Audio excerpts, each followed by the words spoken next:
Welcome to the audio edition of St. Giles in the Word for January 1st, 2024. Happy New Year! I'm reading today from the New International Version. Our readings for today are Matthew 1 and 2, along with Psalm 1. We begin today in Matthew. This is the genealogy of Jesus the Messiah, the son of David, the son of Abraham. Abraham was the father of Isaac, Isaac the father of Jacob, Jacob the father of Judah and his brothers, Judah the father of Perez and Zerah, whose mother was Tamar, Perez the father of Hezron, Hezron the father of Ram, Ram the father of Amminadab, Amminadab the father of Nahshon, Nahshon the father of Salmon, Salmon the father of Boaz, whose mother was Rahab, Boaz the father of Obed, whose mother was Ruth, Obed the father of Jesse, and Jesse the father of King David. David was the father of Solomon, whose mother had been Uriah's wife. Solomon the father of Rehoboam, Rehoboam the father of Abijah, Abijah the father of Asa, Asa the father of Jehoshaphat, Jehoshaphat the father of Joram, Joram the father of Uzziah, Uzziah the father of Jotham, Jotham the father of Ahaz, Ahaz the father of Hezekiah, Hezekiah the father of Manasseh, Manasseh the father of Amon, Amon the father of Josiah, and Josiah the father of Jeconiah, and his brothers at the time of the exile to Babylon.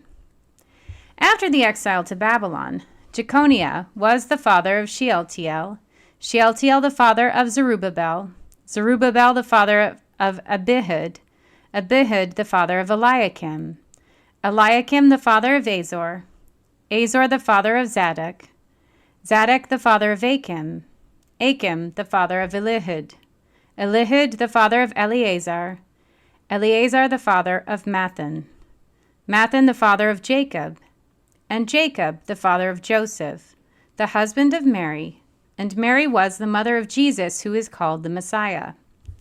Thus were 14 generations in all from Abraham to David, 14 from David to the exile to Babylon, and 14 from the exile to the Messiah. This is how the birth of Jesus the Messiah came about. His mother Mary was pledged to be married to Joseph, but before they came together, she was found to be pregnant through the Holy Spirit. Because Joseph, her husband, was faithful to the law, and yet did not want to expose her to public disgrace, he had in mind to divorce her quietly. But after he had considered this, an angel of the Lord appeared to him in a dream and said, "Joseph, son of David, do not be afraid to take Mary home as your wife, because what is conceived in her is from the Holy Spirit. She will give birth to a son, and you are to give him the name Jesus, because he will save his people from their sins." All this took place to fulfill what the Lord had said through the prophet. "The virgin will conceive and give birth to a son, and they will call him Emmanuel," which means God with us. When Joseph woke up, he did what the angel of the Lord had commanded him, and took Mary home as his wife.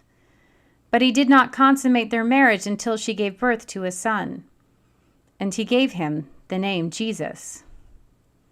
After Jesus was born in Bethlehem in Judea during the time of King Herod, Magi from the east came to Jerusalem and asked, "Where is the one who has been born King of the Jews?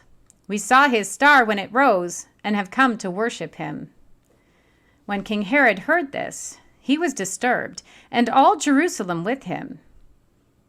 When he had called together all the people's chief priests and teachers of the law, he asked them where the Messiah was to be born.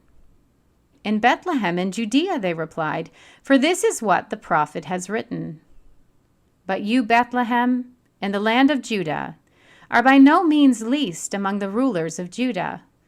For out of you will come a ruler who will shepherd my people Israel." Then Herod called the Magi secretly and found out from them the exact time the star had appeared. He sent them to Bethlehem and said, "Go and search carefully for the child. As soon as you find him, report to me so that I too may go and worship him." After they had heard the king, they went on their way, and the star they had seen when it rose went ahead of them, until it stopped over the place where the child was. When they saw the star, they were overjoyed. On coming to the house, they saw the child with his mother Mary, and they bowed down and worshipped him.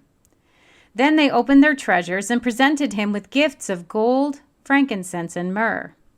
And having been warned in a dream not to go back to Herod, they returned to their country by another route. When they had gone, an angel of the Lord appeared to Joseph in a dream.